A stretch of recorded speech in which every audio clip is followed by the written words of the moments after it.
जनसंवाद न्यूज, सत्य आणि विश्वासाची बातमी। आगामी उल्हासनगर महापालिका निवडणुकीत आरपीआय पक्ष 15 जागा लढवणार असल्याचं जाहीर केलंय। आज आरपीआयच्या बैठकीत जिल्हाध्यक्ष नाना बागुल यांनी ही घोषणा केली।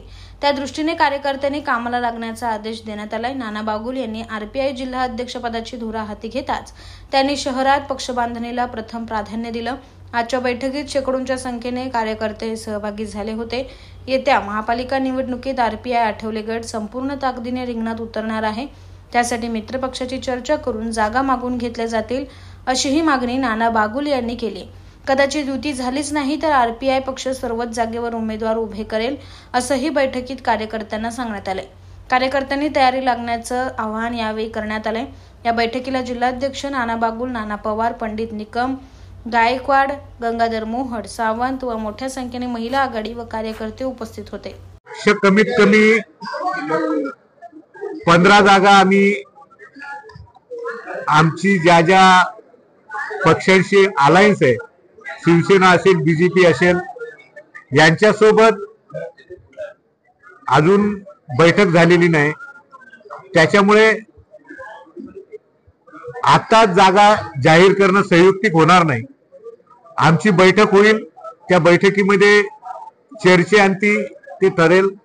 आता जागा किती लढतो काय ते बोलणं संयुक्तिक करणार नाही। निवडणुकीला कशा प्रकारे सामोरं जाणार, काय मुद्दे जास्त आणि स्थानिक महानगरपालिकेची निवडणूक आहे। गटार, पाणी, मीटर ह्या सगळ्या स्थानिक समस्या आहेत। त्या समस्या संदर्भामध्ये तर बोलणारच, परंतु पक्षानं आतापर्यंत जे जे काही काम केलंय त्या कामाच्या संदर्भामध्ये जनतेला माहिती देऊन भविष्यात आम्ही काय काम करणार ते सांगून निवडणुकीमध्ये आम्ही प्रचाराचा आमचे ते मुद्दे असतील।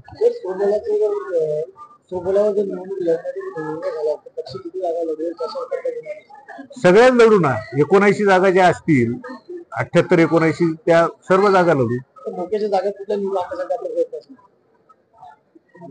बाळा, आता एक तर मुद्दा असा आहे की आम्ही बसून ठरवलेलं आहे आमच्या निवडून येणाऱ्या प्रमुख जागा किती आहेत, त्या संदर्भामध्ये आताच उहापोह करणं संयुक्तिक नाही।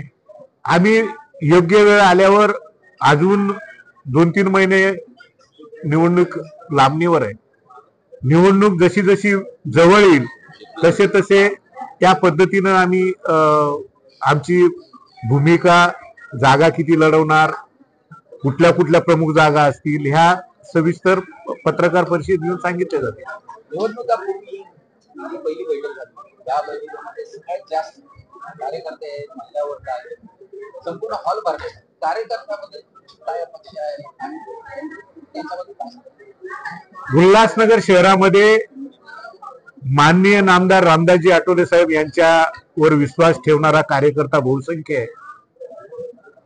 या शहरामध्ये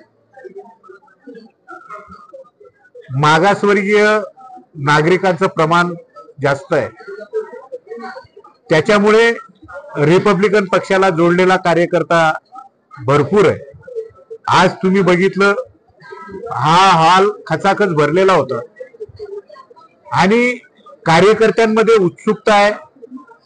नाना बागुल रिपब्लिकन पक्षाचा जिल्हा अध्यक्ष आहे। कार्यकर्त्यांपासून नेत्यापर्यंत प्रत्येकाची अपेक्षा आहे की जास्तीत जास्त नगरसेवक निवडून येतील नानांच्या नेतृत्वाखाली, आणि म्हणून त्या अपेक्षेनं कार्यकर्ता उत्साहपूर्ण सहभागी होत आहे।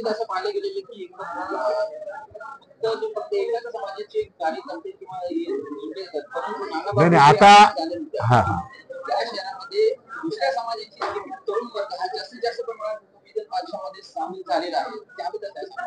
नाही, आता काय सांगू, ते तो रिझल्टच दिसतोय ना।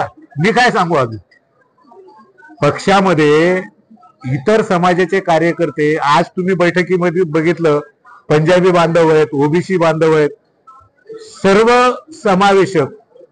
आता पुढच्या बैठकीला कमीत कमी 8-10 सिंधी बांधव जे प्रमुख आहेत, माजी नगरसेवक असतील, ते सुद्धा डॉक्टर आहेत, अशी लोक पक्षामध्ये सहभागी होत आहेत।